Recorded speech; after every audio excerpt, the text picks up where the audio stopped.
Is you can see me okay, right? Yeah. Actually, we're just starting to. All right, are we on? Yeah. Okay, hey everybody, how you doing? My name is Armand Baltazar, and I am the author and artist of Timeless, and this is my first uh, oil painting of a Timeless character that I'm doing live. So wish us luck. Hopefully we're going to have a good time. Now, as all things, nothing ever goes as you prepare it or as you expect, and I am still sort of setting up. So what I'm going to do is I'm going to continue to set up, and I'm going to talk to you about what it is that we're going to be doing. I have created a character for the world of Timeless, and if you're familiar with the story, you know that the world has been broken in time, and so you have a lot of characters who have come from different places in history. We are going to paint a bad guy character, a new one, and in this case, let's switch to the next image.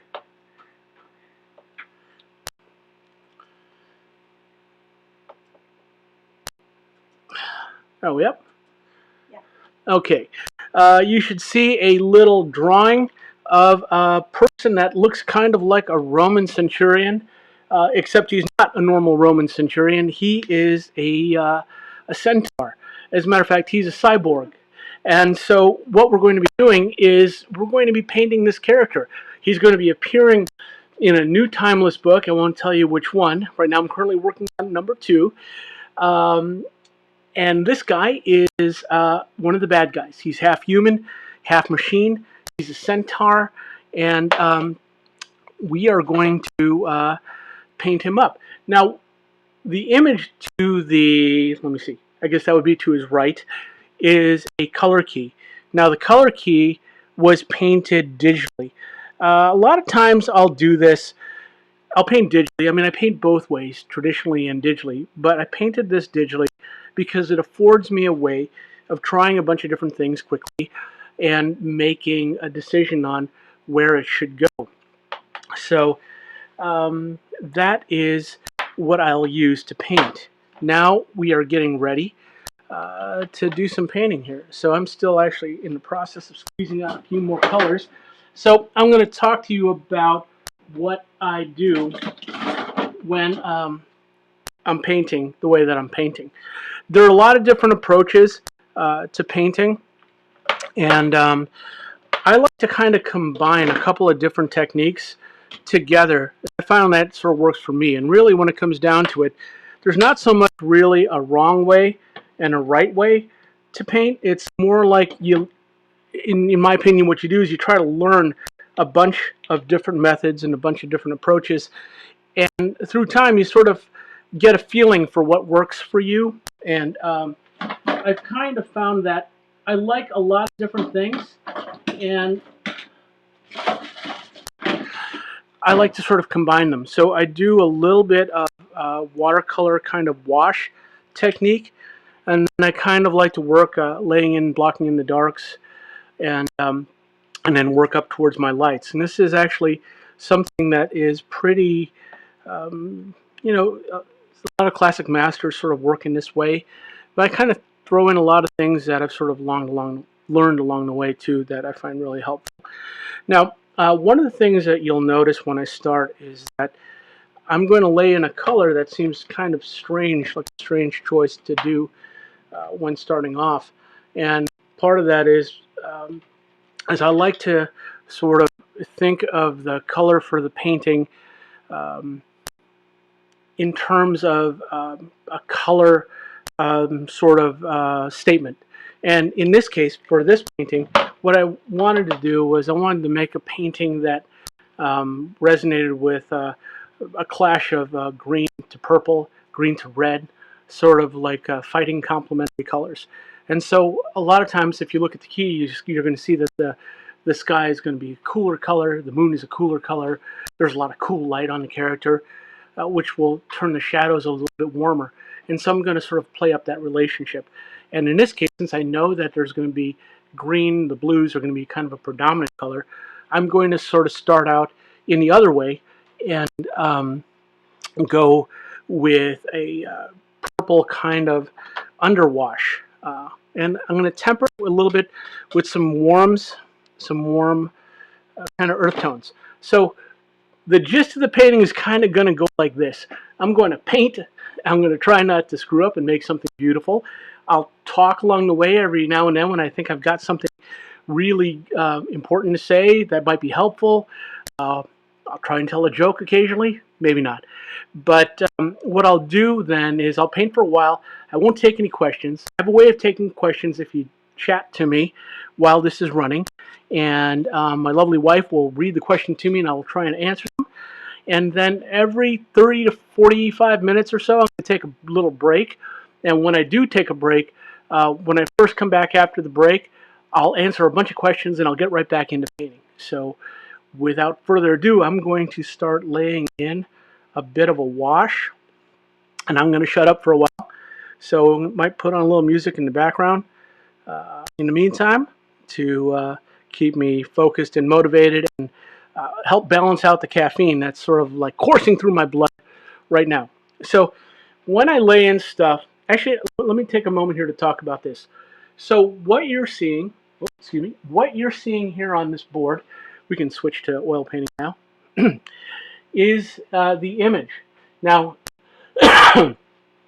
I've been experimenting with a bunch of different techniques in order to sort of paint more effectively when painting the number of paintings I need to do for Timeless. And in this approach, what I used to do is I used to take a canvas and project my drawing on there and transfer it down through a projection, or I would use like a carbon paper to do that. Part of the look of Timeless, the first book, came from some traditional but more digital, because I found that I needed to sort of create a lot of paintings over a short amount of time. 200 paintings in a year was a short amount of time that I couldn't use that process. And I thought that for book 2 I wanted, and book 3 and the other books, more traditional painting. So what I've started to use, is to do my drawing and then to print out my drawings. I'll scan in the drawing, print it out on watercolor paper from my computer, and then mount it to a board. So this is on a pine sort of board, and I sort of matte mediated on, put some gesso, and to sort of knock back the shine, and that's what I'm going to be painting this painting on. So we are going to start, and yeah, you can cue up some music. I think would be good. Now I'm using a big brush. I like when I start to use a bigger brush, and I'm working very thinly, and I'm just going to knock back that white. I'm not going to talk too much because I'll end up being like a really bad Bob Ross. Okay, experiencing some issues with the music, but I'm going to have my son go and turn the music down so we can have some music but not be too crazy. Now there's not much medium in this wash. If I want to, and I probably will, I'll scribe some in.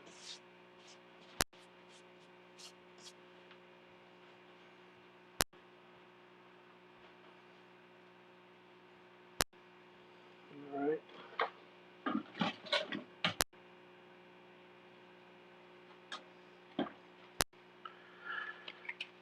The palette for this painting is going to be more of a limited palette. I'm kind of favoring a certain group of cools. I'm going to talk about that in a little bit. Cooler colors, and I'm keeping my warmer colors on the cool side. I'll explain what that means in just a little bit too. But if I'm painting outdoors, I will open up my palette to be like a sort of a full range palette and have every color available to me. But since I'm sort of working on kind of stylized palette for an illustration, I tend to lay out the colors that I believe I'm going to need. And anywhere along the line, if I find that it's lacking, I'll just simply add a little bit to the palette to expand it.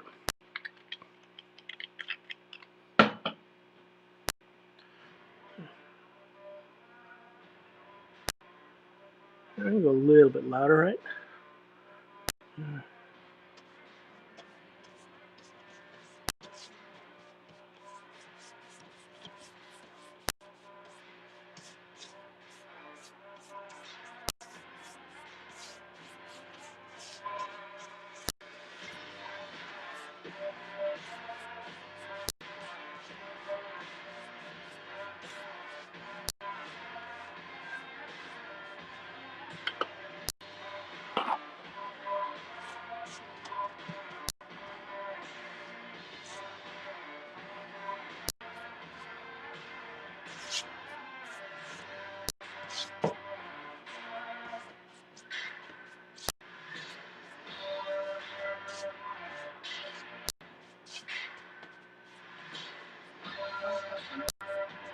Yeah. Click your, hit your microphone and lower it to your down.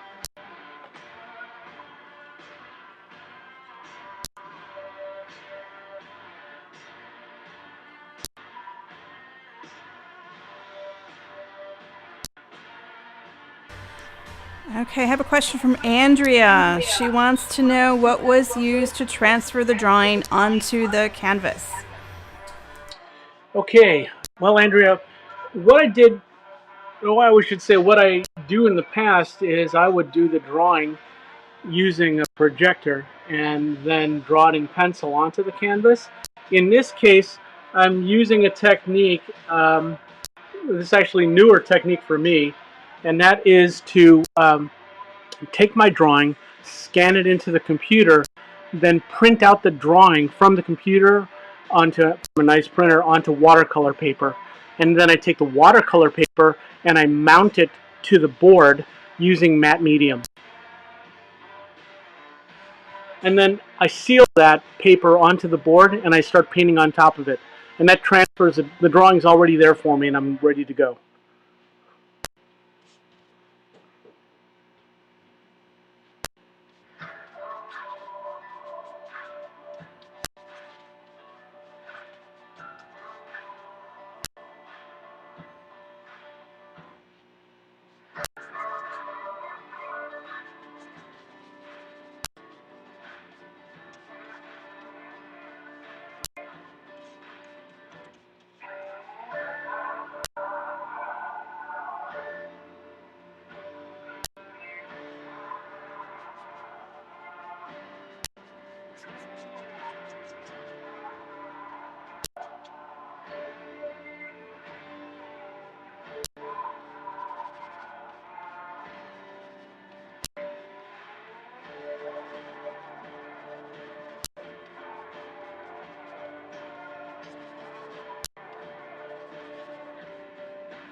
Okay, Panodi, I think I said that right, wants to know where you learned to paint. Ah, well, I learned in a couple of different places. First, let me mention, I guess, my school. Actually, I went to a couple of different schools. I went to college to study advertising, and I learned a certain way of drawing and painting that was really suitable for advertising, but not for really what I would end up doing. So I went back to school to learn to be an illustrator, more like a classical illustrator. And I ended up going to the Art Center College of Design in Pasadena, California. Now, to say that I learned to paint all at Art Center isn't completely the whole picture. What ended up happening was I did learn how to paint from phenomenal painting instructors at Art Center, including one of my one of my good friends and mentor, Steve Houston. But I also learned from his mentor, which was Dan McCaw, and that was an amazing thing. But what happened was I ended up getting a job in animation and learning more how to paint, um, learning how to paint from just phenomenal painters who painted in the film industry, like Paul Lassane, for example, and a guy named Sam Mishlap. He was another big influence. And there was a painter on The Prince of Egypt that I worked with who was classically trained in Russian Impressionist painting. His name is Ron Lucas. And the combination of all those people has sort of where I learned how to paint, and probably why I have such a mixed use of technique. I kind of like took the best out of all my teachers and found a way to make that work for me. So if your head's right here, you're good. I'm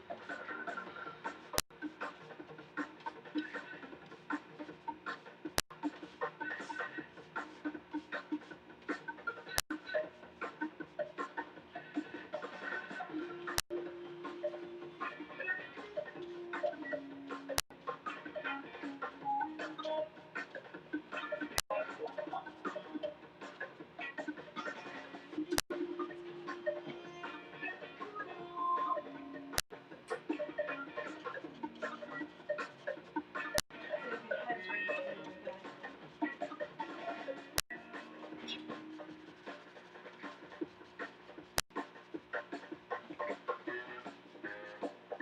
over here that is kind of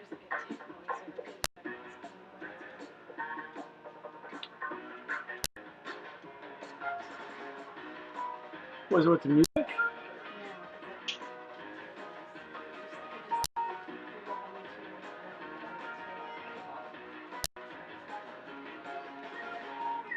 it too.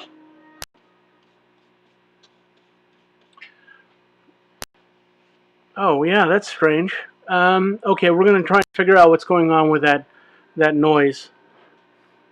Maybe check the Ecamm settings and see in sound. Is there anything going on there? It's not showing anything.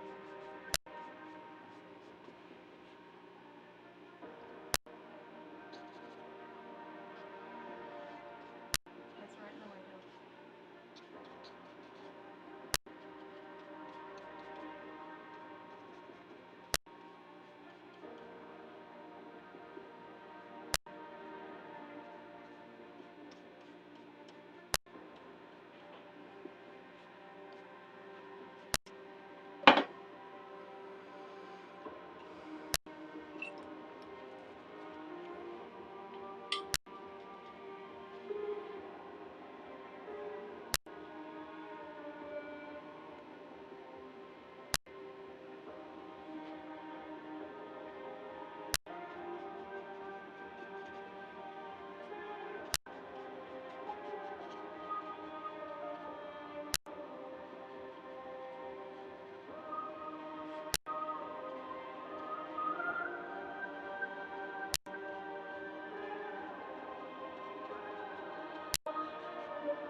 Did you always love painting and drawing?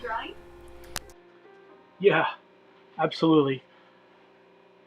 When I was a kid, we moved around a lot, and one of the things that I could always do, no matter where we went, even when I was first making friends or getting used to a new place, was draw and paint. It was like my activity that was both kind of a therapy and it was fun.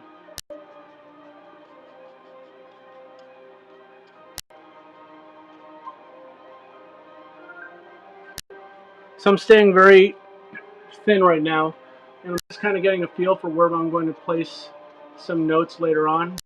Notes meaning color, and I'm kind of just blocking in some warm colors in here. This is sort of underpainting stuff right now. What I'll do is we'll continue to get thicker and more opaque.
So I should probably explain that this won't be a speed painting. This will be a painting that I'm going to paint every day for the next 3 days, and I'm hoping to have it all wrapped up and done on Sunday. So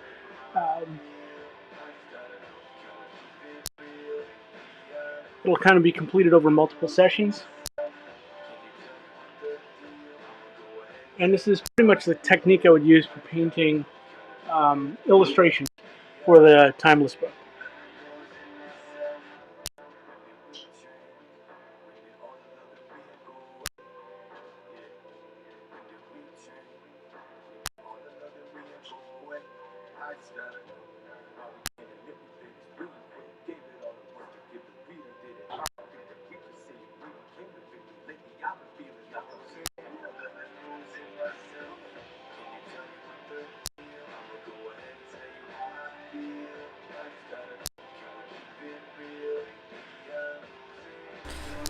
Is the underpaint just for mapping and values, temperature, or is it what makes value temperature show?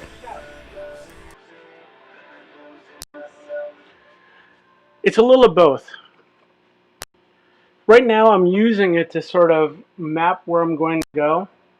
So, like, I have I kind of put down an earth tone, kind of an earthier, kind of warmish sienna color. I've tinged it with a little bit of lavender and blue. I'm sort of placing and making it a little bit warmer where I know it's going to fall in the shadow a bit more. And I'm also checking my general silhouette.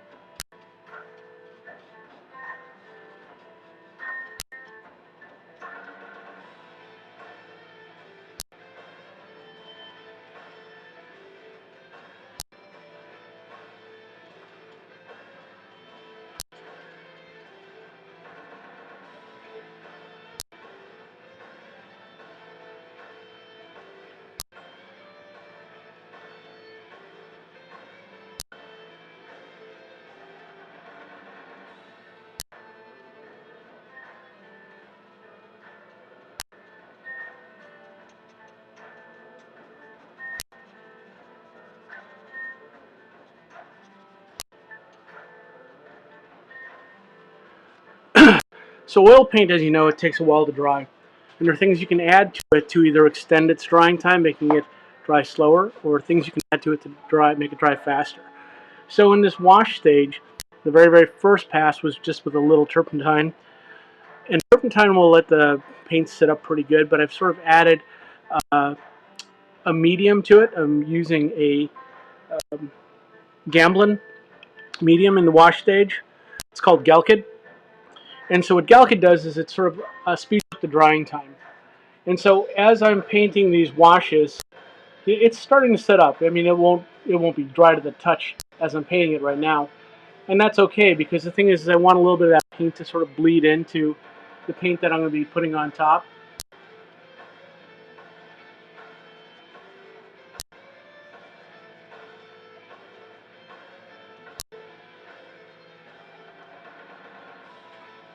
And I'm not being too precious about painting in the lines. My drawing is sort of a reference for where I'm going to paint.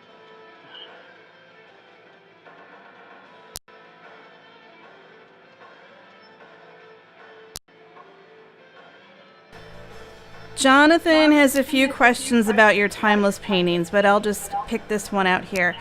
Can you talk about how you broke down the 300 paintings for timeless and structured the time to complete them in a year? Were there things you did to save time? I tried not to go insane. That was the first thing, but there was a lot of paintings, and it when the challenge came to try and do so many paintings. You know, I did a bunch of stuff to sort of help me sort of meet that challenge.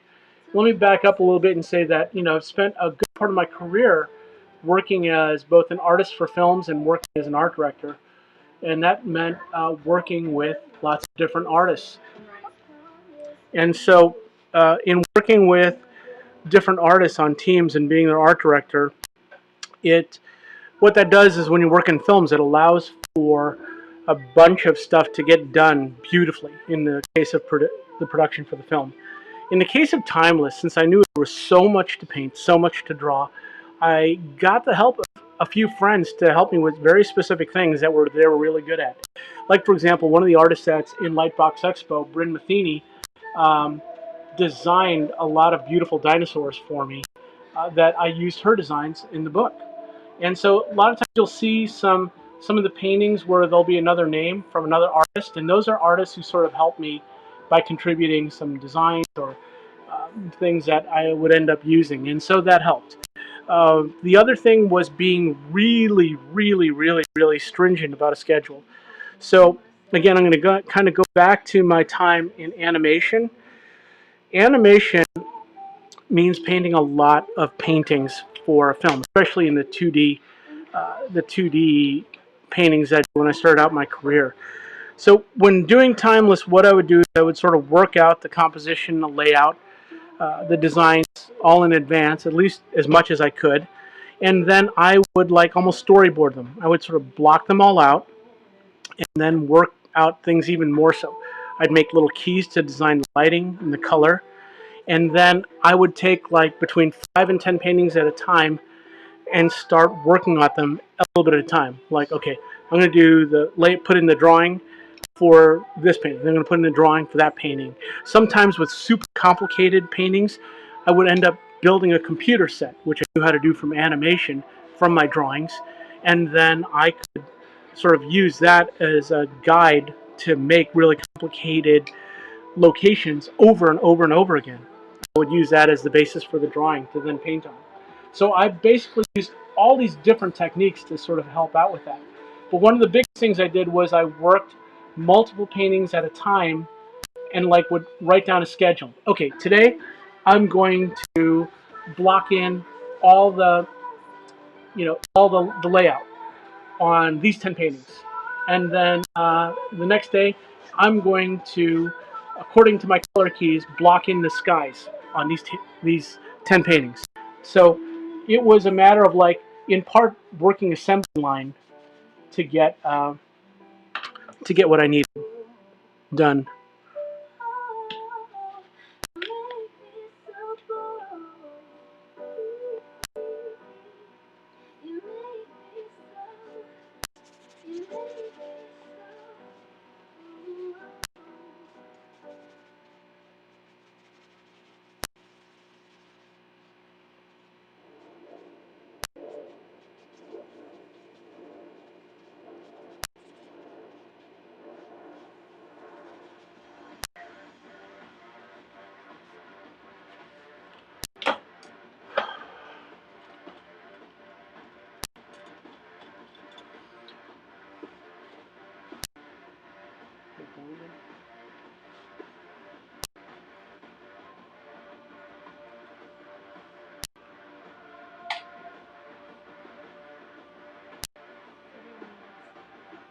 Right.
Yeah. Okay. How did you overcome any apprehension about starting a world building project? Because I didn't think of it like a project. I thought it was just having fun. Because when you're a kid and you've seen things like, okay, for me, because I'm an older kid, um, and I saw Star Wars, and I thought, oh my gosh, this is so cool. I want to live in that world. Or I read Lord of the Rings, and I'm like, oh my gosh, I want to live in that world. And you know what the thing is that as a kid, you're always imagining things, and you're always playing pretend, right? And so the thing is no different as you get older and you're an adult. I think what happens is you forget that. You forget that you're still the kid inside. You forget that, or what you forget is that it's okay to be a kid inside. It's okay to stay a kid inside. I mean, especially the part of you that taps into your imagination. That's really what's important is your imagination. And so the thing is that when I was building the world of Timeless, I mean, I wasn't thinking about, oh, what are people going to think? Oh, how's this going to be received? Oh, is it original? I didn't really care about any of that. All I cared about was like, I want to make something fun to me, made sense to me, and would be a cool place to be. And so what you do is you start out by not putting the pressure on making something good. You make something fun. You make something that is worth doing because the thing is, it takes a lot of hours and hard work and time to create something original. And so it better be something you enjoy because otherwise you'll never see it through to its end. So start out by having fun and constantly ask yourself, what if? You know? And that's basically how I started and how I would advise people to try to start making their own worlds. All right.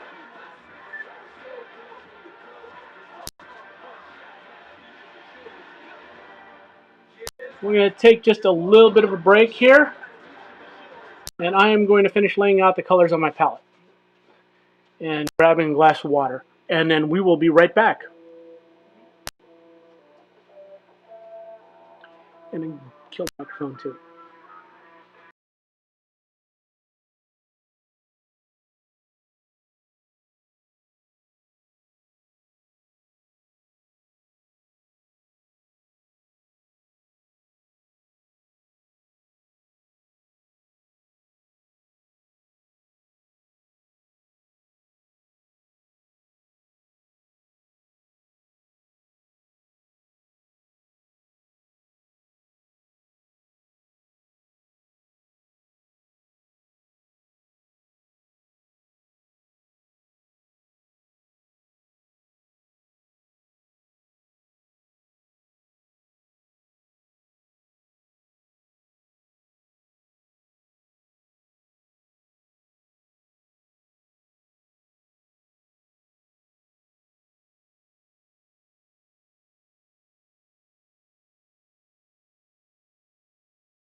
All right, guys, hold on a sec.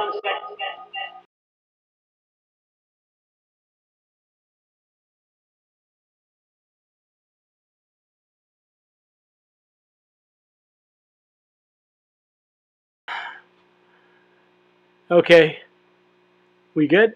All right, sorry about that. So, as you can see, this is our first time streaming live, and we are doing it in grand fashion. So, I hear there's some clicking going on.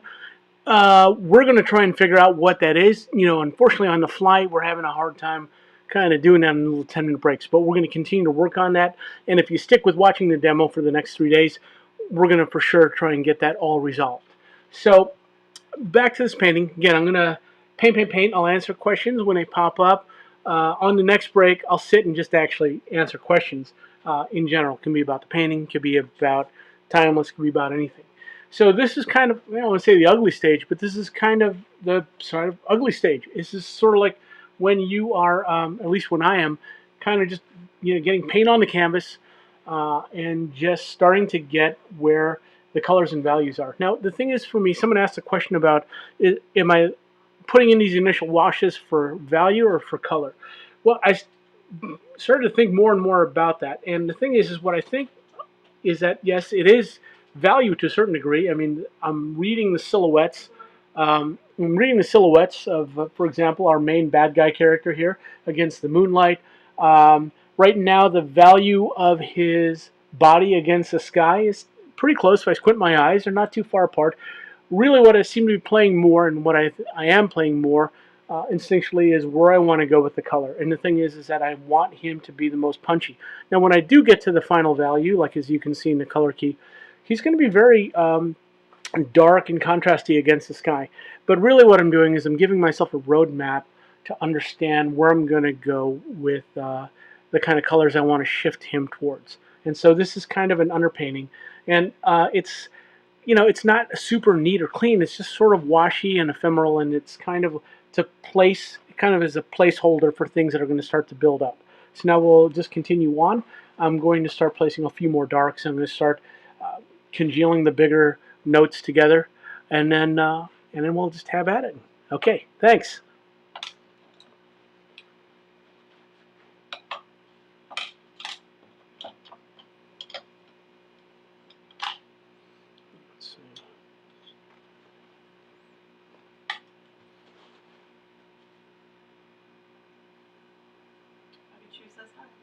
Hey, Bobby.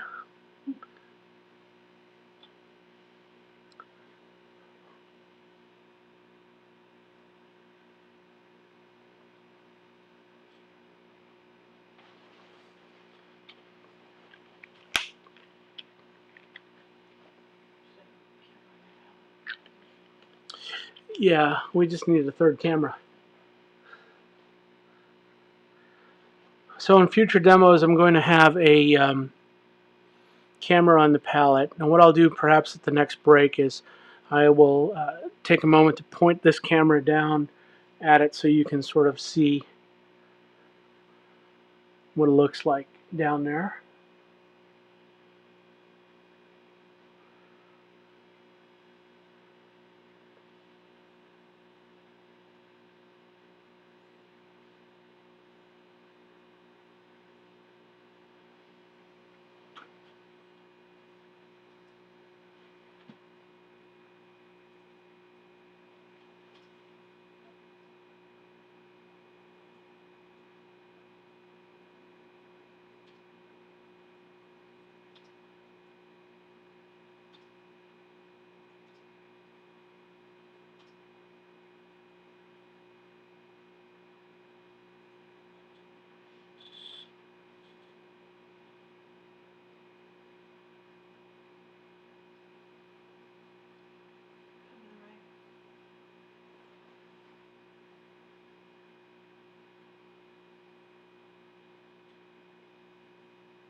No, I'm gonna move.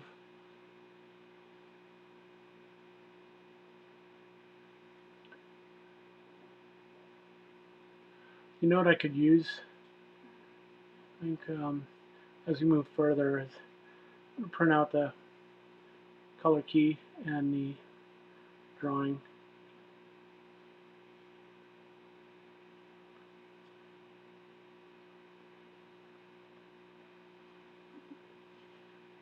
Any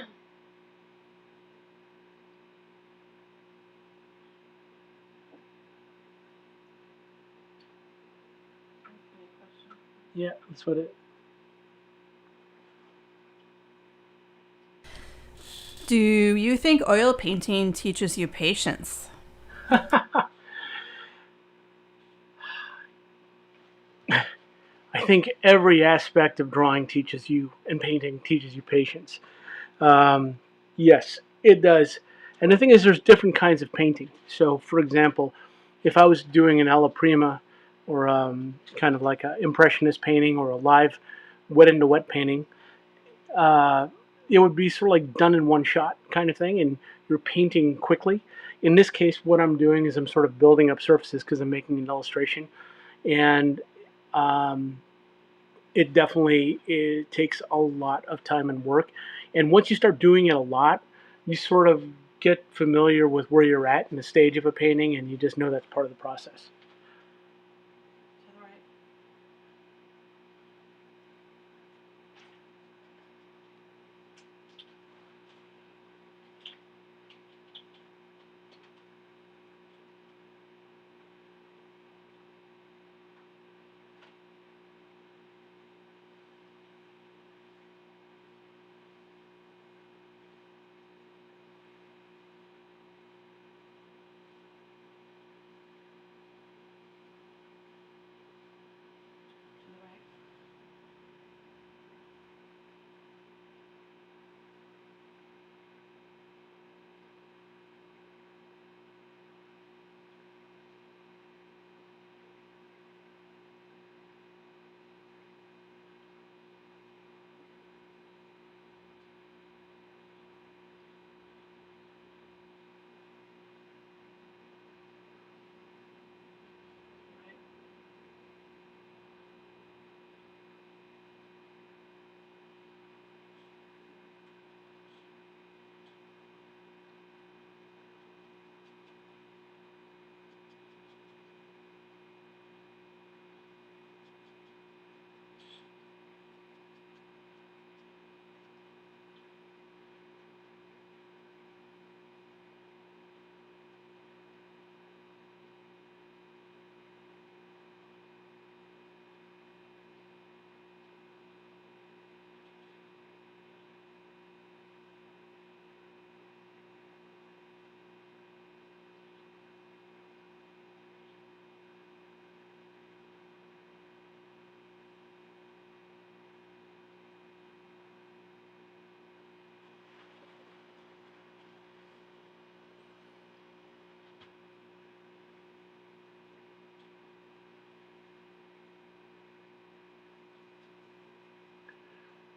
Right. Yeah, yellow music going on.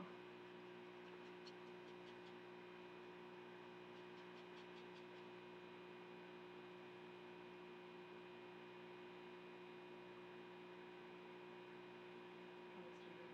Okay. Are we clear? Yeah.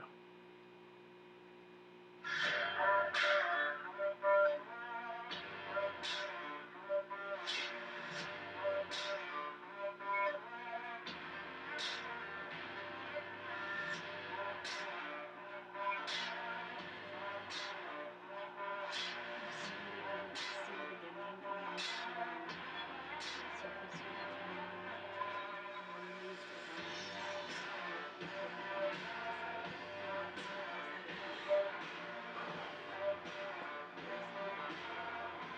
that? Um, can you answer that one, or you want me to put it in the chat?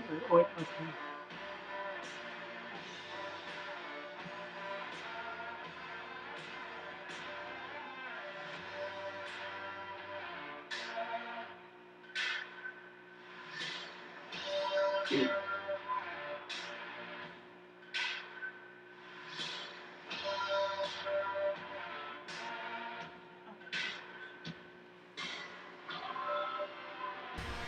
If you do digital illustration, do you think it's a good idea to learn oil painting? I think it's a good idea to learn painting with traditional media. Um, I think that actually, and hold on a second. Let me just turn down this music. You want to try from the phone? I think that I think that painting, real painting, will give you something that's going to be really beneficial, and that is to have an understanding of color mixing.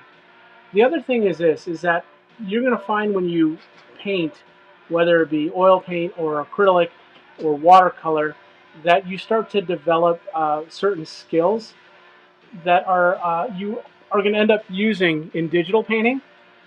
They sort of relate. And what's funny is that when like I started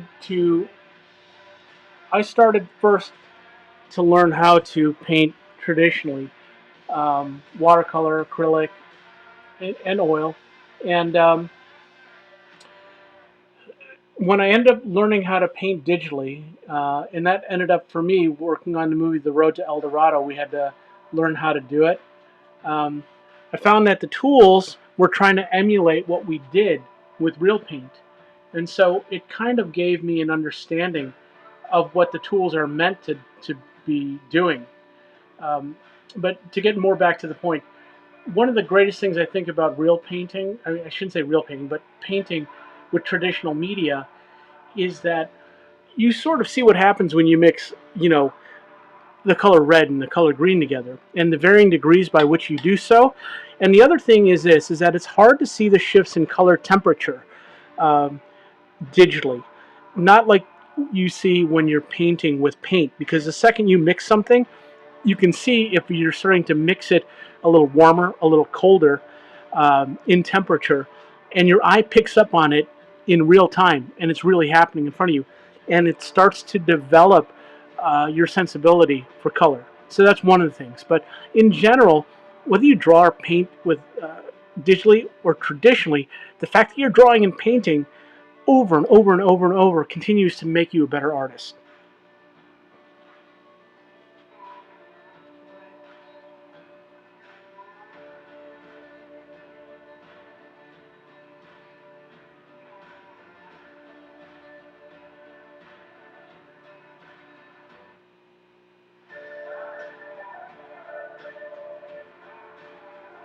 Right.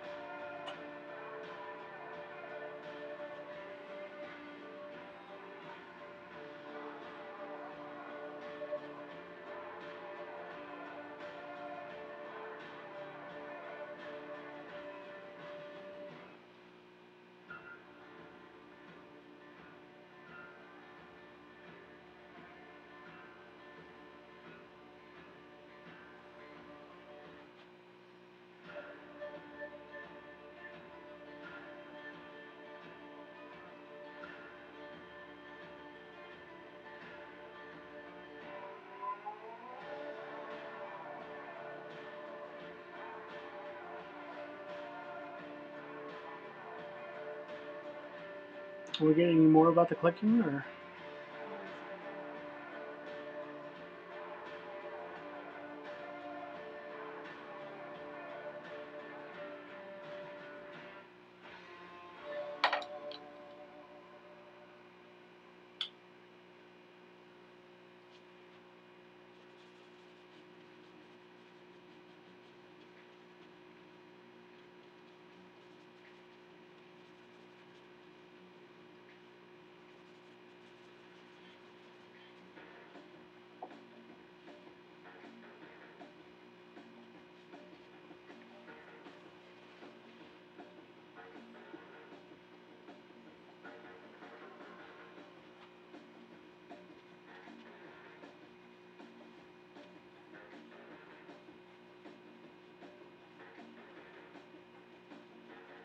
second. And he's asking this a couple times. No, it's.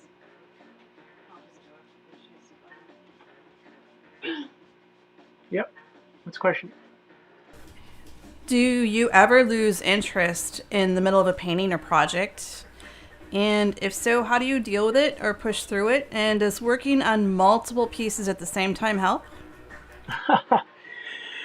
Yeah, I mean, it really sort of depends on. Here's the thing: when you pick up something to do, it's yours. I mean, you're doing it because it's your project and you care about it. Now, the thing is that you're going to paint or draw just all kinds of things in your lifetime, in your career. You know what? And some of them are just something that you end up as you're working on it. This is not working out, or I don't really like this. Stop, right? Or the thing is, you got to. Here's the thing. The bottom line is, you got to listen to your gut, right? And sometimes with stuff, I don't know if it's worth continuing. Sometimes I got to be honest with myself and go, all right, you're off or you're having a bad day. Don't just toss it yet. Put it aside. Go to something else. So yeah, going to something else works. But the thing is this. I remember when I was in school, an instructor told me the difference between a professional artist and a not professional artist. I don't want to say a student, but he said in a professional artist, no matter how what you feel like, you work, you paint, because that's what you do, right? So if you look at the people you admire and they paint professionally, they draw professionally, if they make art professionally, they make art. Even if they don't feel like making art, I'm not saying you work yourself to death, but the thing is that you discipline yourself to just keep practicing and going and doing. And sometimes you just need to change gears, But and the other thing is you kind of have to sort of see the end goal, And if you're not drawing or painting the way you want right this moment, know that you will, and take what do you call pleasure in small victories. Like, hey, I did a good hand. Oh my gosh, your hand is so hard to do. Hey, I got a good. My values are correct. Oh, that's great. Don't always beat yourself up. Push to keep getting better, but don't beat yourself up.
Yeah.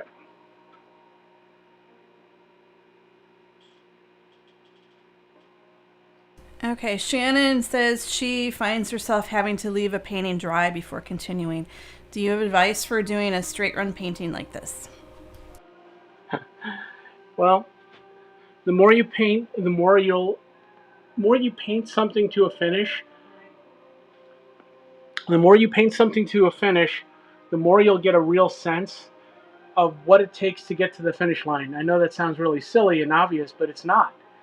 The thing is that you only know that you can get there by having gotten there once or twice before, right? And every time you do get to the finish, um, you sort of have taught yourself what it takes to get there.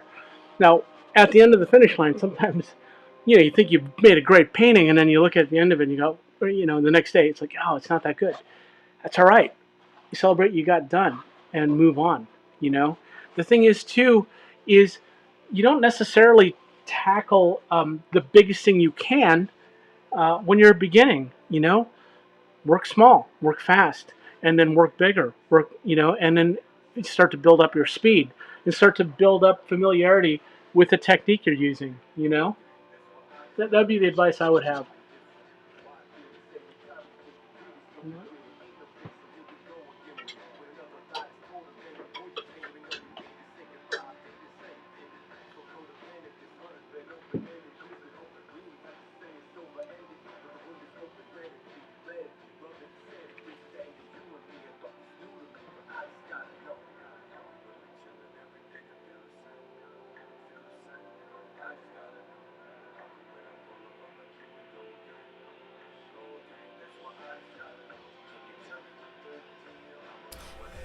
What's that tool you're using right now? So this is called a maul stick, and really what it is, actually this is my maul stick.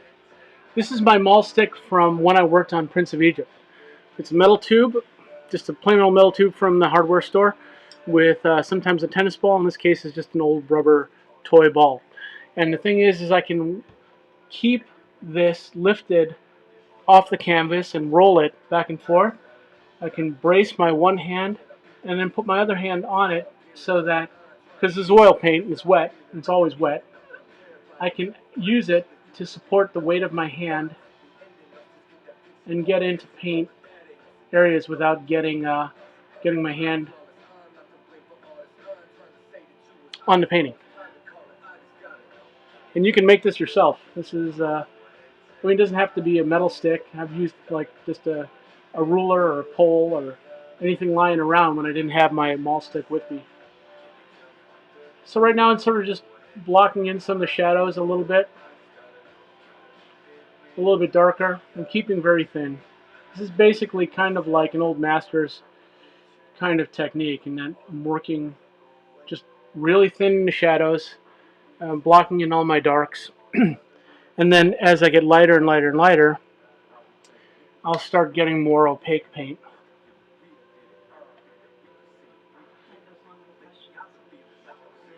Yeah. How do you strike a balance between staying loose and getting detailed? Well, like in this stage, I'm just grouping things into simple values, like, you know, light, dark kind of thing. And then as I keep going further, I'll break it down and add a few more. And so there are things that happen, especially if you are working from a line drawing. Like in this case, I'm working from a line drawing. Um, and for illustration, I tend to do that. If I'm just doing a painting for fun, for pleasure, or just to be like a life painting of a person or a landscape, um, I'm not doing a full-on uh, drawing beforehand. But the thing is that when you have a line drawing and you've drawn in all those details in line, your your inclination is to paint every detail that you drew because you spent all this time drawing it. But what ends up happening is when you actually get to painting and you start putting things in light and shadow, you start to notice that if you paint every single detail, it starts to get hard to look at. And so what I've found is really, really helpful, and I didn't invent this. This is just kind of really just awesome knowledge from painters of over the years, is that one way that you can sort of help make your paintings stronger is to decide for yourself where you want to put the detail. And there's a lot of things to consider in asking that question. So, for example, putting the detail might mean putting the detail where you want the person to look at in your painting. So if like you're painting a portrait, you might spend more time on the eyes and on the features, and then let the things that are around the portrait become softer or more out of focus or less distinct. So that's one way. Another way, and and usually for me, I like to use a combination of ways, is one of the ways I really think is really helpful is to decide, am I going to put detail in the things that are being hit by light, or am I going to put detail in the things that are in the shadows? Um, and if you pick one and start with that as a rule and just start going, a lot of times it starts to organize your details and makes it easier to look at. And you can always change it on the fly to adjust. But those are things that sort of help me, those two principles. Figuring out where I want people to look and figuring out, okay, I'm going to pick something in the light, I'm going to pick something in the shadow to place details. You're almost always doing okay. Well,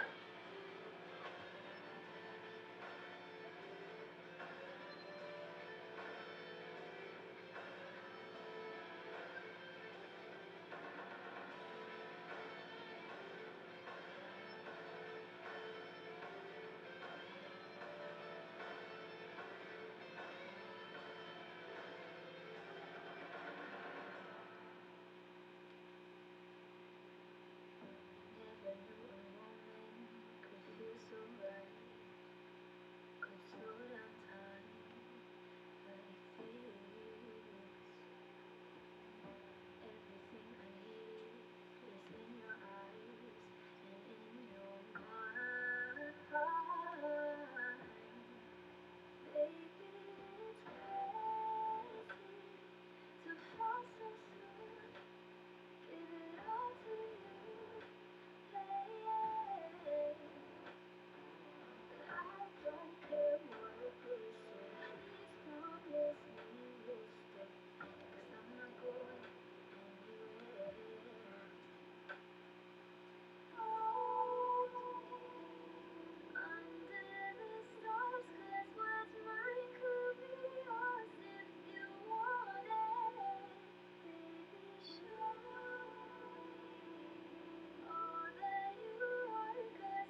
Yep.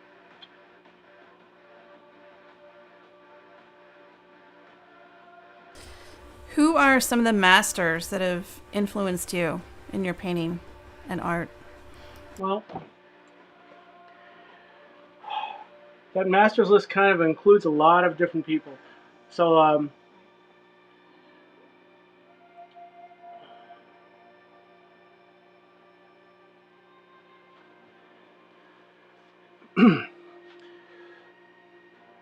gosh, that's a lot.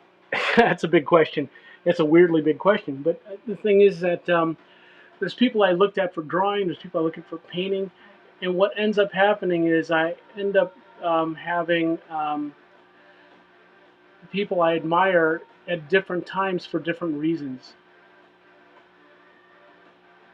One of them, in terms of painting, has always been John Singer Sargent, who is an American Impressionist portrait painter. But to call him those things is to not even speak to the full kind of.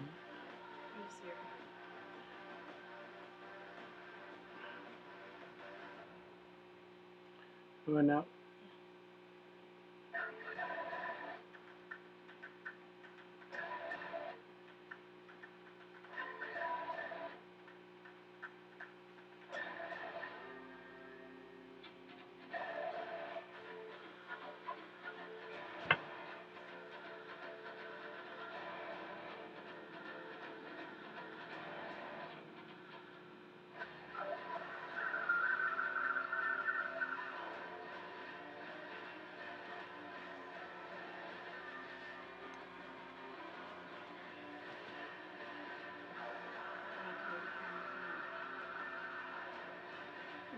let's see if we can't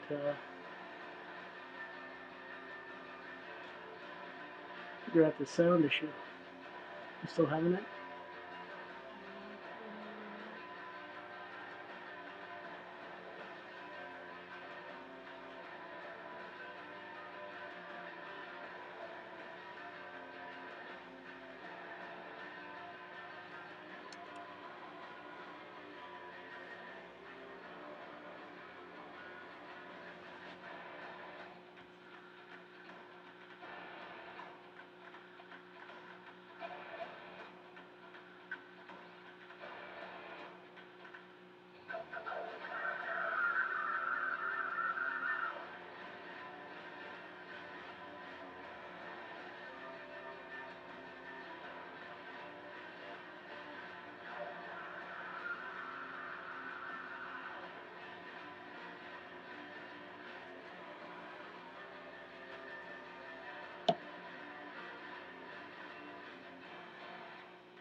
What's that?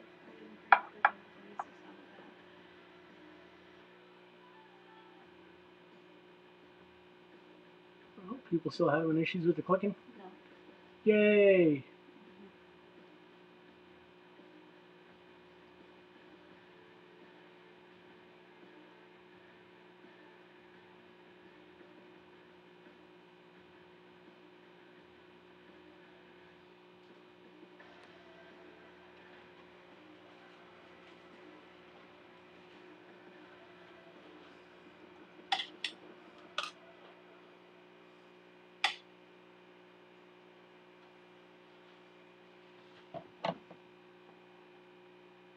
The other thing that's really good with a maul stick is when you need to make nice straight lines, it's really convenient to be able to use to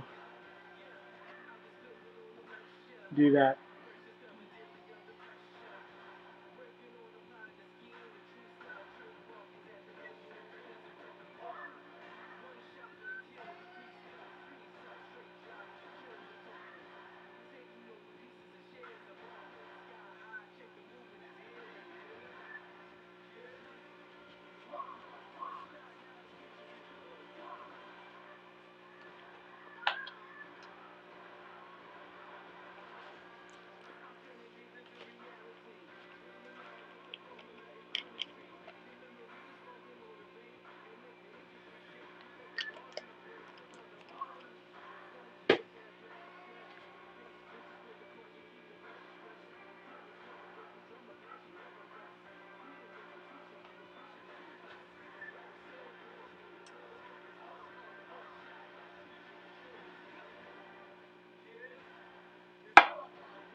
How long we've been going? How long we've been going? All right. All right. Okay. We're going to take a little break, and we will be back in just a little bit.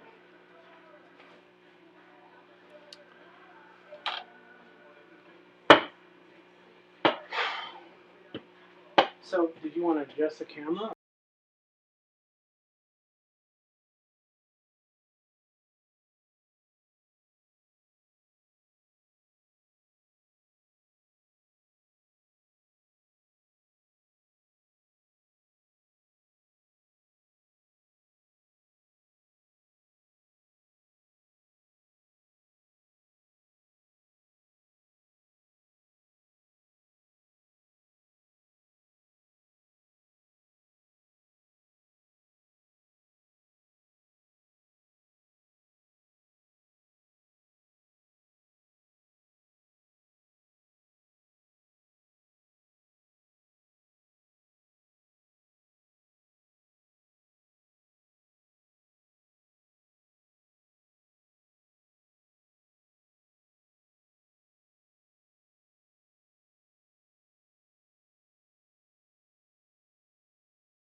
Hey everybody, we are back.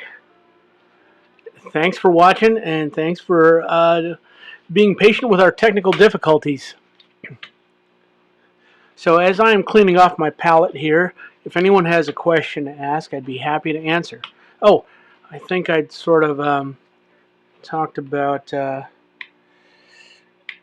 setting up my palette. All right. I'm going to do that on the next break because I have to remove the camera and tilt it back down, and that's going to end up being a kind of crazy process. All right. Someone had asked a question earlier about, was talking about when they paint in oils, they sort of let it dry and then work back on top of it. In part, what I do when I am doing illustration oil painting is something similar. So in the beginning, I talked about using a medium, Galkid medium by Gamblin. I also sometimes use Liquin. There's a thing called Cobalt dryer. These are all mediums you can add to oil paint to speed up the drying process. Now, people will sometimes use this because they can get their paint to actually behave a little bit more like acrylic.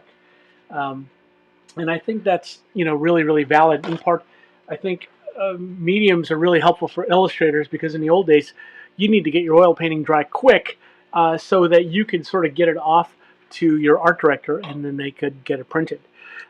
What I like to do, because I'm using this sort of, for this painting, kind of a semi-watercolory technique, put in some thin washes. I'm going to work over top these washes later on, and because I've used this medium later today or by tonight, actually by tomorrow when I'm painting again, everything I've painted today should be pretty tacky or fairly dry to the touch. I mean, if I dig my finger in, it will rub off, but really what it is so I can lay more paint on top. As long as I'm not being too thick about the paint, it'll be okay.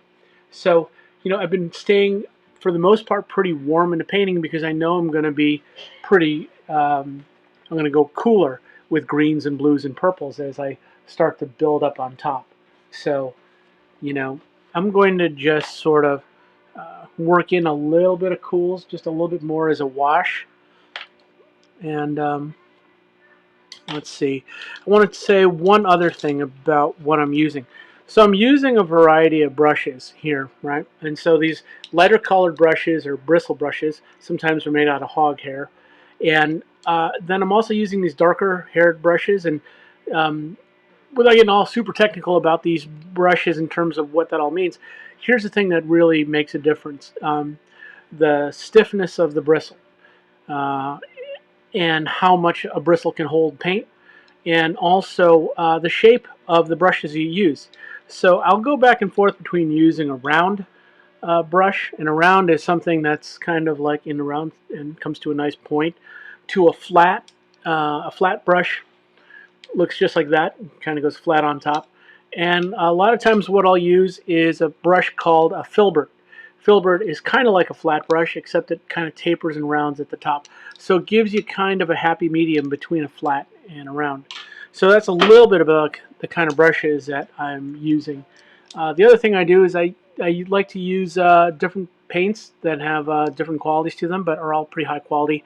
I use a lot of Winsor Newton paint, and probably my go-to paint is Gamblin. I really like Gamblin paint.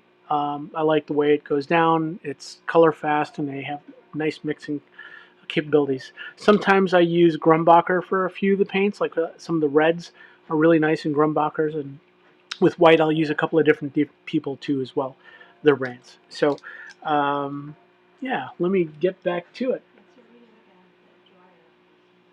Oh, the medium. Okay, the one I'm using right now is called Galkid, and it is by Gamblin. Um, Now it comes in. I have two different brands I use. One is the liquid brand, and the other is a gel brand, which is in in the tube, and it's a gel. But the thing is with the gel, I tend to use that when I'm going really thick with the paint. So in this case, I'm painting really thin right now, so I'm sticking with the liquid medium.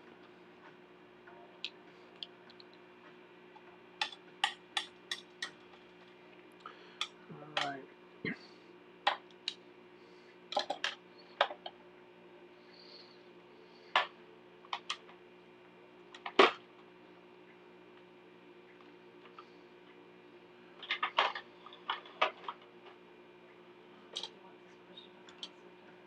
Yeah, go ahead.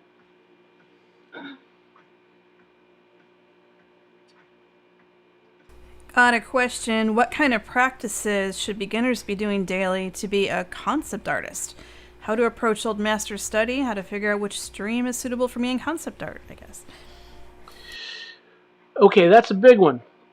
So the thing is about being a concept artist. Being a really good concept artist means having a multitude of skills at the same time. And the thing is that the easy thing to sort of kind of overlook about being a concept artist is, you know, when you're a student or just when you're a fan, or heck, I'm a fan. I mean, I do it for a living, but I love concept art that other people make. Is that you have to sort of always remind yourself or tell yourself what it's for. Okay, and the thing is with concept art, it's in the service of some form of story. That story oftentimes takes uh, the shape of a film. Other times it takes the shape of a game, right? But it takes, its primary purpose is to serve story. So when you study to be a good concept artist and what you should study, you have to sort of have a mixture of things that you're constantly working on. One of them is craft, meaning drawing, painting, being able to draw well, to paint well. Okay, that's fundamental stuff, and you're always working on that. But then number two comes the next level, and that is composition and lighting and staging.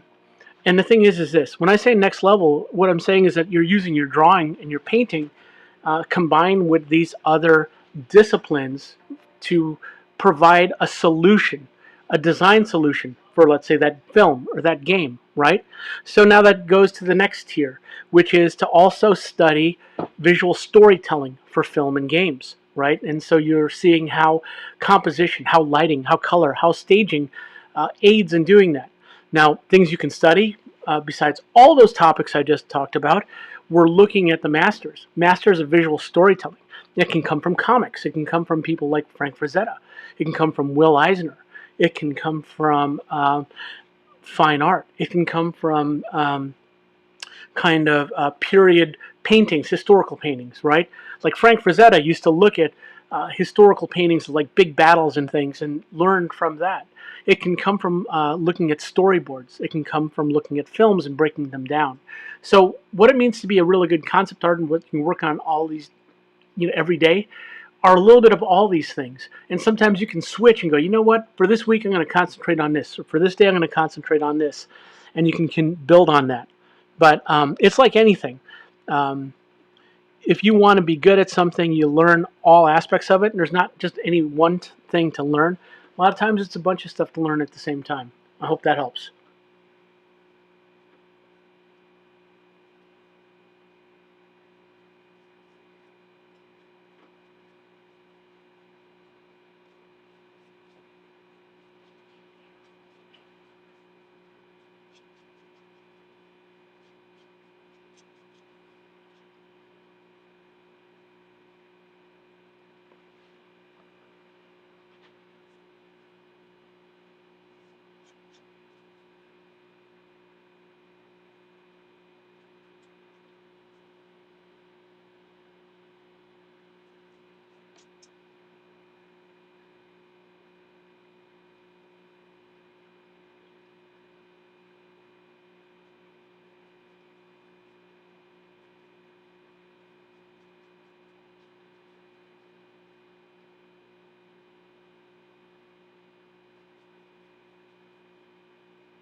Is there anything with the other talk going on? Okay. Any questions from viewers?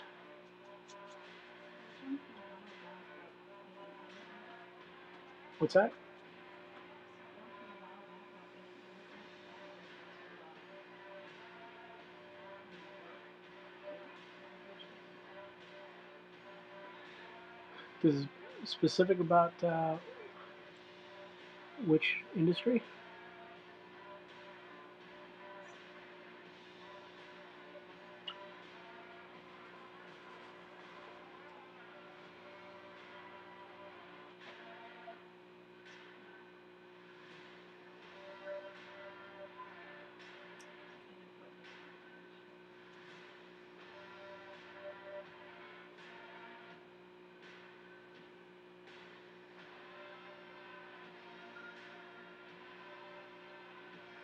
Inappropriate communication.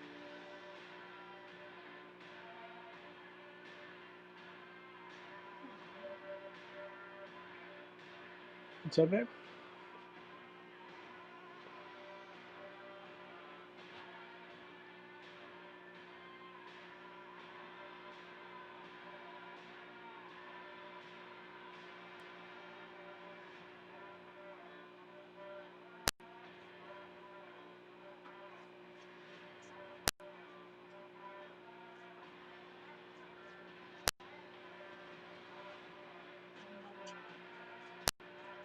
Another Yeah. tradition versus modern. You're clicking the microphone when you're asking these questions of me, right?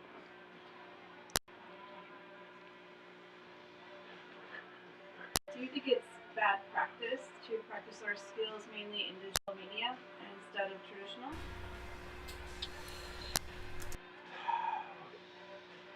Okay. Um, Here's what I think. Yes, no. I think because I don't ever want to discourage anyone from just drawing and painting, digitally or traditionally, or like pick one. That's what you got to do. I don't think. Well, let me just be more direct. I think it really helps you to be able to do both. Because I tell you, here's the thing that happens when you're drawing with a pencil on a piece of paper. It's just about as simple as the tech you can get. What ends up happening is you have to focus, and you have to sort of put your mind in the moment of what it is that you're drawing. And the thing is that if you do that, uh, like even if it's just keeping a sketchbook and just doodling all the time, when you draw on the computer, you're going to be that much faster. You're going to be that much better. You're going to be that much more precise. Because the thing is that in the computer, the fact that you know you can undo and you can start over develops a kind of mindset that if you're drawing on paper and sketching all the time, it'll help you be even more decisive when you are painting digitally. And the thing is, too, is that I think that if you look at all the best concept artists out there, a lot of them do both, or they paint traditionally and draw traditionally alongside with working digitally, and it is in part not just because they're old guys or old gals like me who started off with no digital, but they sort of see the benefit of being able to develop those skills. And even if you're not so good at one, keep doing it. You know, if you're not so good at drawing with a pencil and a piece of paper, who cares? Keep drawing with a pencil and paper. The second you start getting better with a pencil and paper, if you were pretty good digitally, you're going to get even better. But here's the thing, really. If you take a stylus and you draw on a computer, you take a pencil and draw on a piece of paper, really what drawing is, for example, it's about putting the right line in the right place. It's about, if it's painting, it's about putting the right shape, the right color in the right place. You're just using a different tool. So, but there's a benefit to both. And my opinion is it benefits you to try to practice both. Even if you become really great at one, practice both.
It's funny stuff happening.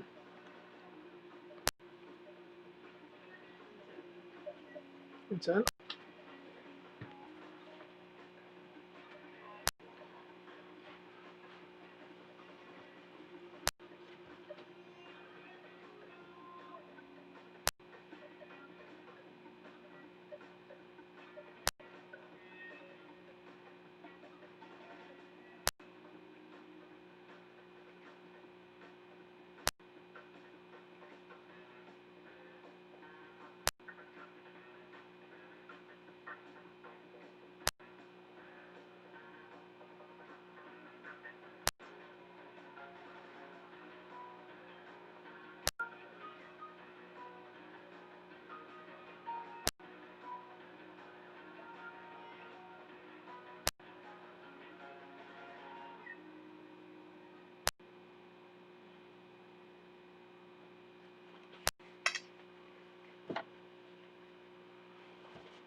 What's that? Yeah. Do you ever use any 3D programs or physical sculpting to help you with your paintings? Asked by Matt. Yeah. Yeah. I'll use actual sculptures. I have of my characters some sculptures that I'll look at. I've got a collection of models of different creatures, some dinosaurs and things. I use this reference um, sort of head called the Janisaro head. He would use to teach the planes of the face. I'll use things like that in terms of live resources that are in front of me. When I'm building complex sets, sometimes I'll use 3D modeling programs like Maya, and I would do this in for my job, working for the animation studios as a sets art director or set designer. I'd build sets, I'd use drawings. What ended up happening is as we went into the digital world, started using uh, the ability to build your drawings into an actual physical set became a really useful tool to sort of show the directors the worlds you were trying to imagine. And yes, you'd have these beautiful paintings and drawings, but then after they looked at that and approved that, you could then put them into a set that you've sort of constructed from your drawings and paintings and sort of move them through and sort of show how you could visually storytell in that set. And so it became a useful tool for me as I made illustrations like for my book. So it's everything, is available as a tool, but I just have to sort of, it really depends on what it is that I'm doing when I do it.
Shane was wondering how many sessions do you think you would sit for with this kind of artwork to finish it? Um,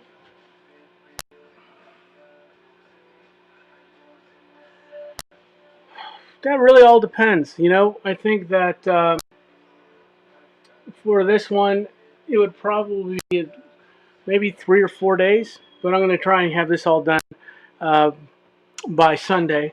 So what ends up happening is this part is the sort of the longest part of it, which is just kind of locking everything in. Uh, and in part because I'm working in this way, this is less direct painting and building up surfaces. Um, because I'm sort of want to create textures in the paint and for the illustration. So that means kind of layering the paint as opposed to like just a straight, like oil kind of a la prima sort of approach. But what I'm going to end up doing is that I've only got a certain number of the day that I can be online live. So I'm going to take this as far as I can within today's session, paint on it probably a little bit more today. Tomorrow I've got a 4 hour session, but there'll be some painting in between. I'm going to try and record all of it so that, and then perhaps later on after Lightbox Expo, you'll be able to get kind of like a speed painting time lapse through it and see all the steps, and then I'll be able to break that down. But um, I would say usually a painting like this is for the way I'm going to finish it off with all the stuff in it. It's probably going to take me maybe about 3 days of full days of painting to get it done. Now, when I'm doing like a really complicated environment sort of painting, in part, that's why I sort of been moving more digitally. So when I did that traditionally, and I'd use acrylic paints, uh, it would take me sometimes like several weeks to do a really big, complicated painting. So, but in digital, I can cut that time by a third. So it's one of those things where um, it really depends on what you're doing the piece for and how quickly I need it and how it's going to be used.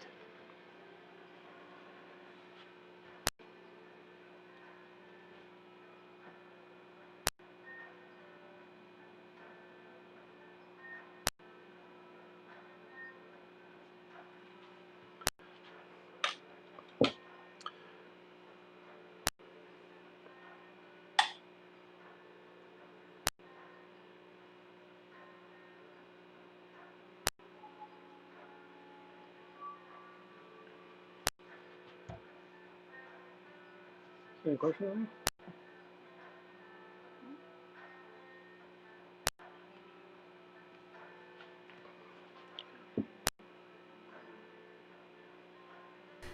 Raphael wants to know, how do you translate a work like this to the digital form? Do you scan it, take it to photographs? When this is done, I'll probably shoot it, and as opposed to scanning it, just because oil painting is really difficult to. Well, actually, it's difficult to photograph too, depending on how shiny it is. But I find that if you stick small enough oil painting on a scanner, sometimes the shine is going to wreak all kinds of havoc on the you know, on the scanner itself, meaning not damage the scanner, but the reflecting back and forth from the scan. So what ends up happening, ideally, is that you would use polarizing filters on your camera to sort of knock down the glare. Um, in the case for this one, I'm going to shoot it. I'm going to polarize it and try and knock down as much glare as I can. Take it into Photoshop and then remove any of the hot spots or glare marks. And that's probably how I would finish it off to send it in. As a matter of fact, I'm going to be painting more traditionally on timeless too. So that's probably exactly what I'm going to have to do. Now I'm not going to paint all 200 paintings that way, otherwise I'll never get the paintings done. Um, but I'm going to do a number of them as oil paintings.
You see now?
Right?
It's time.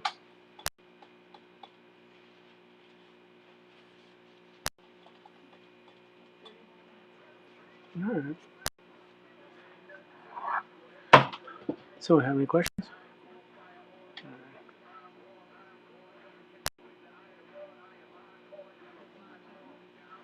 Yeah.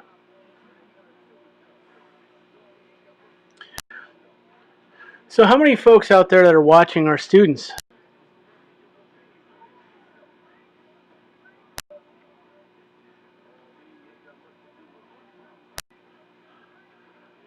Nothing? All right. No worries. Everyone's being a little shy. Baba's a student. All right. How many folks out there want to be concept artists? How many folks out there want to be concept artists?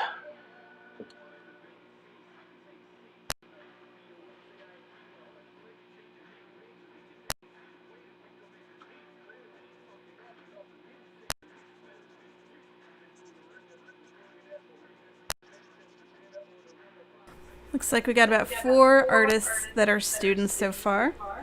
Right. And we got one that calls himself an old student.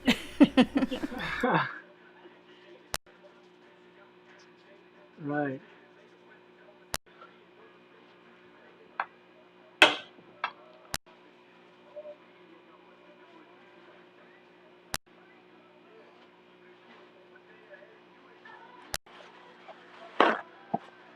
Ask it. Are any of you folks students of schoolism?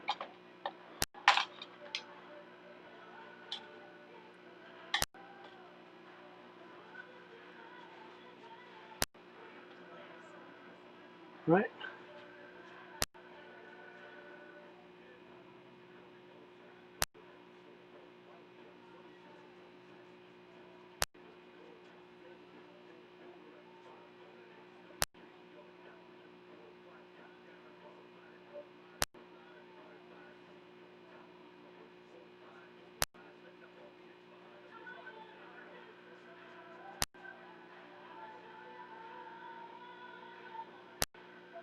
Yeah, our students are adding up here, and looks like we do have a couple schoolism participants.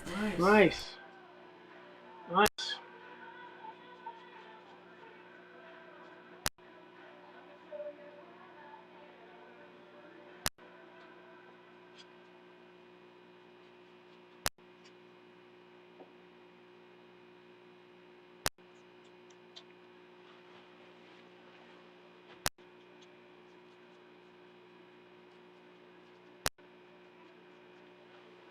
Part of how I'm painting, at least this painting, is I'm laying in some textures that I'm going to, some of it's going to go away as I move towards the finish, but some of it's not.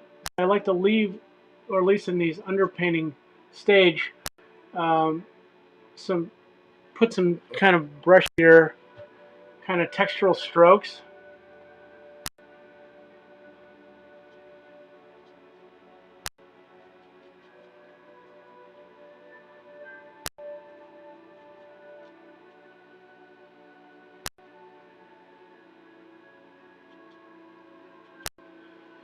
A lot of it will end up getting covered.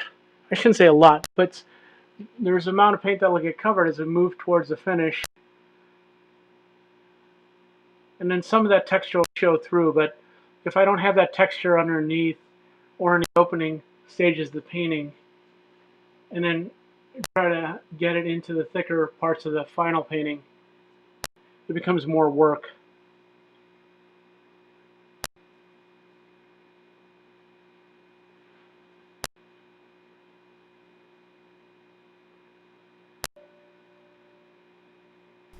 Somebody would like to know what schoolism is, and somebody else would like to know if you have a class on schoolism.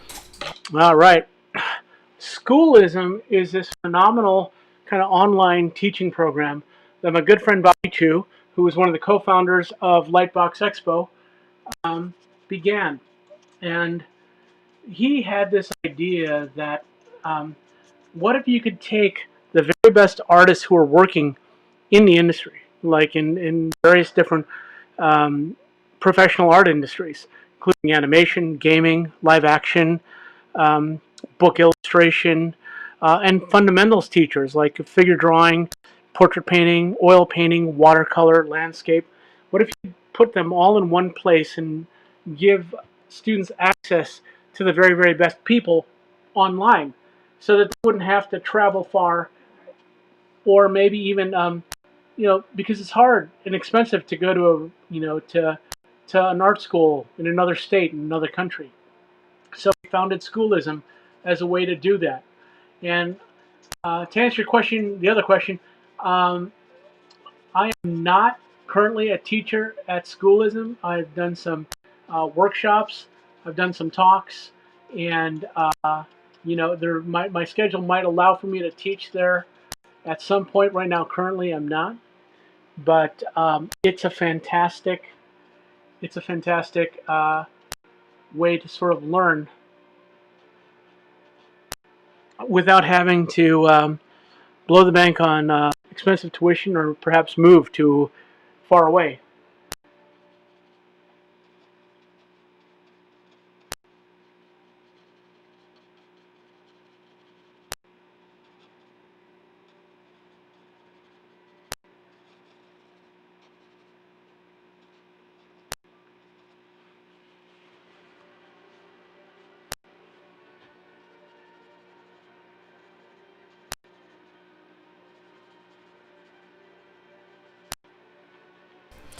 We're getting a nice thank you for you from a husband of somebody that went to BYU, and you did a workshop there. And I guess you left a great impression and helped her a lot. So, Oh, big thank you fantastic. from BYU.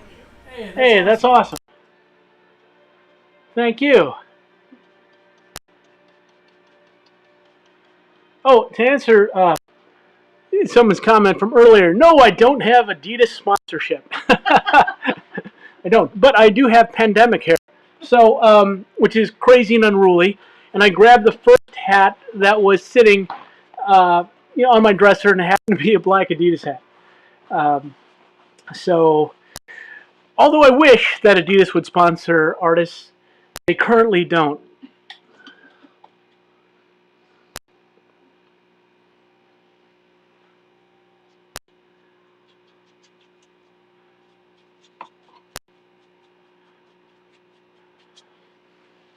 I'm washing in what's going to be the moonlight color. Now, obviously, the moon and the sky are sort of, there's not that much of a separation, and that's okay for now because really what I'm concentrating is on the pop of the main silhouette. And as I move further, I'm going to actually darken the sky and, and start to adjust the values now that I sort of have a sense of where I'm going with the light and dark patterns. So to sort of recap, what I just sort of did was, I kind of washed over the entire canvas, gave it some color temperature, sort of blocked in the areas that I knew were going to be major components. There's the main figure, there's a moon, there's a sky, there's going to be some ground and a little bit of stuff in the foreground, some foliage, and then I started working out the basic light and dark pattern on the main character there. And so when we break for today, I'm going to probably just work a little bit more on getting that all set and let that guy kind of sit for a while. And tomorrow I'm actually going to get more into um, like more refined painting. So this is just kind of underpainting for today. If I was for an illustration, this could be very typical of like how I might work. A lot of times I like to create things that, yeah, they take a little bit more time because I'm just trying to work up some textures and surfaces to create the kind of illustrative look that I kind of like, and then it'll go thicker and thicker as we go. So that is so when you join me tomorrow, hopefully you'll join me tomorrow, and I'm happy to continue to answer questions about the industry or about what you're doing or technical kinds of things of drawing and painting. And also, what I'm going to do is at the end of this, we're going to offer this painting for anyone that might want it. So stay tuned. It'll be up on eBay. I'll let you guys know about that. And if you get a chance, take a look at our booth and actually take a look at all the awesome, amazing artists that are going on. So I hope that you'll tune back in, but also don't forget to sort of check out everybody because this event is unlike anyone else's that is trying to put on an online event, and it's phenomenal. And I'm really, really can't tell you how excited I am that you guys all joined me for my first live demonstration online. All the technical difficulties and everything. And if you stuck with us so far, I'm totally stoked. Oh, also, I want to mention this. So earlier, actually, if you could click back onto the drawing and the key. Okay, so if that's back up on screen, there is a line drawing there of this guy, this Centaur guy. If you guys purchased the $10 ticket, you get a goodie bag, and in the goodie bag, you get that drawing. So that is, it was meant to be like a coloring book page, or you could paint it up digitally, or you could actually print it out, mount it to a board, and paint on it too, like I have. However you'd like, that is a present from me to you. Also, I gave you a piece of artwork that is a timeless poster. That is also a gift from me. So if you purchased the $10 ticket, you're going to get the coloring book drawing of this painting that I'm doing.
You know, I'm going to take a little mini break because I need to get a drink of water, and then I'll probably be back before the 10. So just keep an eye out. So, all right.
All right, we're back. There's about 10 more minutes left to the stream.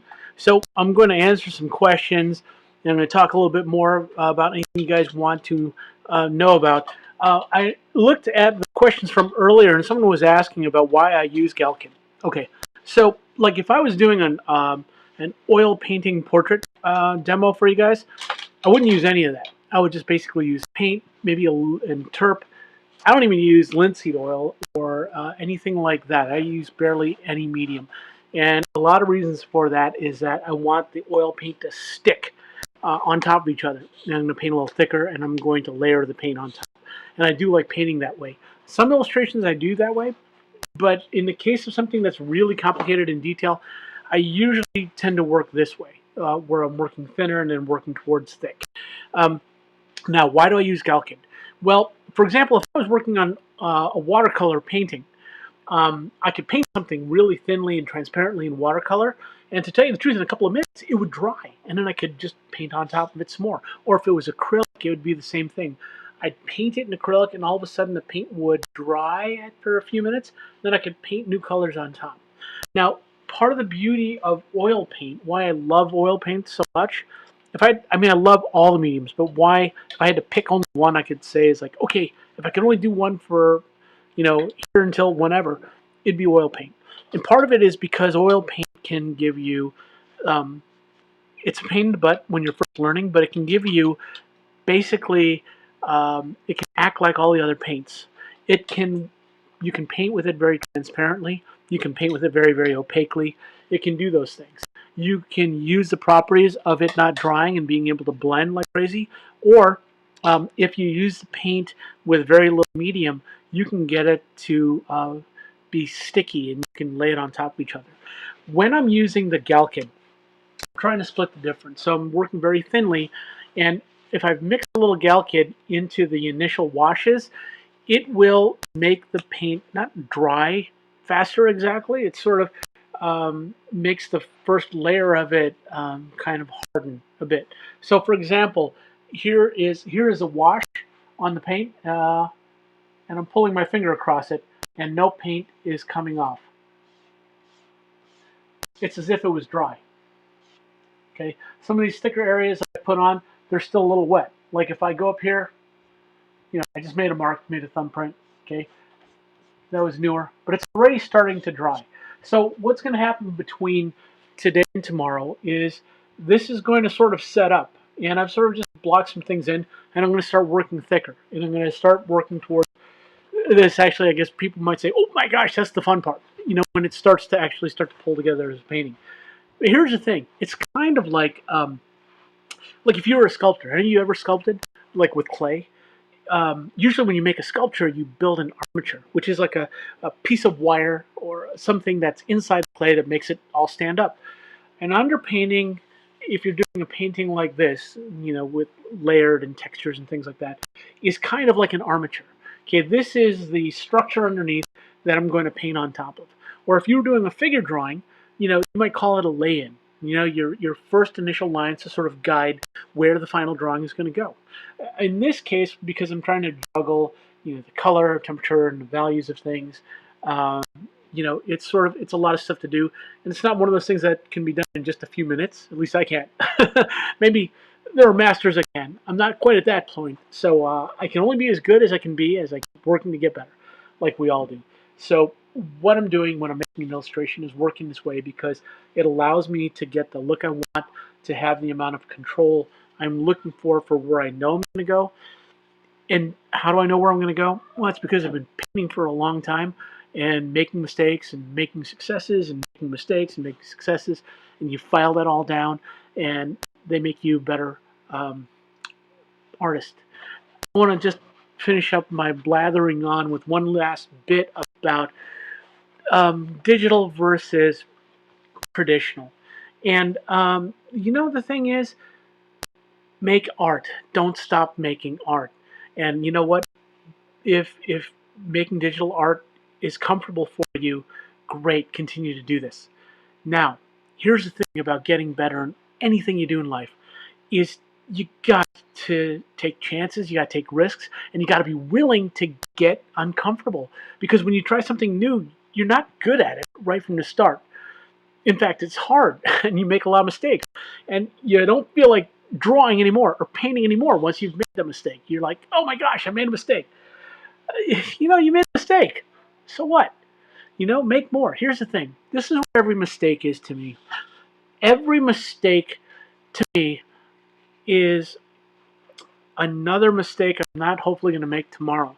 Every mistake I make is me reminding myself that I'm trying and pushing forward.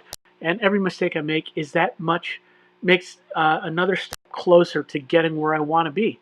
Because I got to get all the bad things out. I got to get the bad mark making out. I got to get the bad value structure out. I got to get the bad color harmony out. So what? Everyone goes through it. It's mileage. Make a mistake, no big deal. So getting back to drawing traditionally, if it feels uncomfortable to do it, it's okay.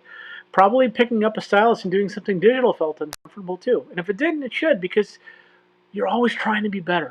And the thing is that any artist that looks at what they do and they start going, you know what, I don't need to get any better. I'm great. That person's missing out, because they can go that much further. They can be so much more if they continue to push and learn. I mean, there's programs out there that I'm learning that, oh my gosh, I'm completely lost. Things like ZBrush. I'm trying to learn Blender. All this stuff that is about as far away from drawing with a pencil, painting with a brush as you can get. But really, in a way, it's not. It's just a different thing. Meaning this: if I'm using Maya or Blender to make a building and make a cool city to move around in, you know what? In the end, that's my imagination at work. It's my struggle to try to make a world come to life that I can share with you. So, does it make me a little kid to see a new toy out there I can play with? To do that, yes. Does it scare the heck out of me? Yes. But you know what? That's the thrill of it. Being a little bit scared, being a little is good. Don't be scared of your mistakes and keep painting. So let's see how much time we got left. Um, we're here. All right, guys. Thank you for watching. I'll be back tomorrow. Is there any comments?